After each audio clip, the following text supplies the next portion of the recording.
आज मी तुम्हाला एकदम इझी आणि टेस्टी फिश फ्रायची रेसिपी सांगणार आहे। सगळ्यात पहिले फिश स्वच्छ धुवून घ्यायचे आणि नंतर त्याच्यामध्ये कोणत्याही ब्रँडचा फिश फ्राय मसाला ॲड करायचा। त्याच्यानंतर लिंबू पिळायचा, लिंबूऐवजी तुम्ही चिंचेचं पाणी किंवा आमसूलचं पाणी टाकलं तरीसुद्धा चालेल। त्याच्यानंतर हळद आणि तुमच्या घरात जे कुठलं तिखट असेल ते टाकायचं। त्याच्यानंतर आलं लसूण आणि कोथिंबीरची पेस्ट टाकलेली मी, मीठ टाकायचं आणि सगळं एकदम छान मिक्स करायचं। पूर्ण कोटिंग जे आहे ते माशाला लागलेलं पाहिजे, त्यामुळे हातानेच मिक्स करा, चमच्याने मिक्स करू नका, ते चमच्याने व्यवस्थित मिक्स होत नाही। आणि ते माझं सगळं व्यवस्थित मिक्स झालं आहे, बघू शकता तुम्ही, पूर्ण कोटिंग माशाला लागलं आहे। आणि इथे एक मी वेजसाठी साईडला फिश फ्राय करते आहे, त्याच्यामध्ये मी फक्त हळद, मीठ आणि जे आलं लसूण पेस्ट होती ते टाकणार आहे आणि ते सुद्धा व्यवस्थित माशाला चोळून घेणार आहे।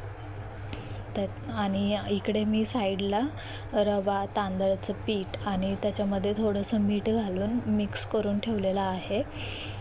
त्याच्यामध्ये मी हा जो मासा आहे तो व्यवस्थित घोळून घेणार आहे, त्याला पूर्ण कोटिंग लागलेलं पाहिजे। आणि त्याच्यानंतर वेजसाठी मी इथे एक मासा साईडला केलं होतं, तो पहिले कोट करून घेतला। त्याच्यानंतर मी थोडंसं तिखट टाकलं आमच्यासाठी, स्पायसीनेससाठी। मग आमचे जे फिश फ्राय आहेत ते सुद्धा पूर्ण कोट करून घेतले। नंतर मी इकडे तवा गरम करायला ठेवला।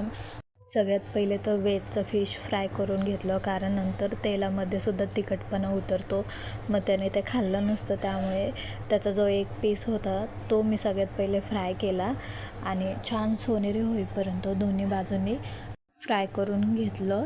आणि मासा जो असतो ना तो पटकन शिजतो, त्याला वेळ लागत नाही, त्यामुळे तुम्ही मीडियम गॅसवरती छान त्याला फ्राय करून घ्या। आणि मी इथे शॅलो फ्राय करणार आहे, कारण सुरमईला तेल खूप सुटतं, मग ते खूप तेलकट लागतं आणि त्याच्यानंतर मासा खाऊशी वाटत नाही। शॅलो फ्राय केल्याने तेल कमी लागतं त्यामुळे।